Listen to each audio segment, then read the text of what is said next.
now to the mystery surrounding the disappearance of that California mom. Another young woman who attended the same high school also vanished years ago while jogging. ABC's Matt Gutman joins us from Los Angeles with the new details. Good morning, Matt.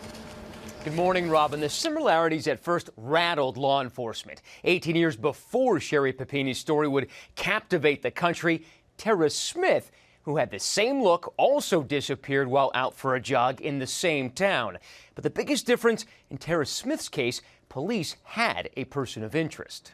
As investigators continue to scour Northern California for those who abducted Sherri Papini, they're haunted by another young woman's unsolved disappearance. 16-year-old Tara Smith vanished in 1998. And so was that kind of in your head? You're, oh man, I hope this is not another case of a complete disappearance. Absolutely it was, and it was on the investigators' minds.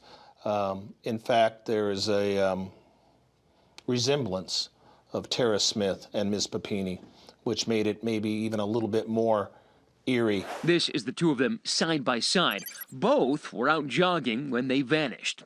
Both went to the same high school at the same time in the 1990s. Sherri even auditioned for the same role as Tara's sister in this 5th grade play. And both cases captivated the city of Redding, California. But there are glaring differences. She and Keith have been reunited. Sherri was released weeks after her abduction. I just ran past everybody and I throw open the curtain, and she was there in a bed, and her poor face. And I just hugged her, I just held her. I felt like I hugged her for like 20 minutes. But unlike Keith Papini, Terry Smith and his family never got that Thanksgiving Day miracle. It brought back a lot of the memory of those initial days. And also, unlike the Papinis, Smith believes he knows what happened to his daughter. We've known since the very first night. While no one was ever named as a suspect in Tara's disappearance, Terry Smith has long suspected a local man. Terry Smith says Keith sought out his advice as he grappled with Sherri's disappearance. He wanted to know just how to get by day to day, and then also dealings with law enforcement. And in many ways, Keith is taking that advice. Keith has what he calls an A-team, friends who say they've set up a war room and continue to run a shadow investigation to find the abductors who are still out there. As for the man Terry Smith still believes killed his daughter, he's never been charged and continues to live in Redding.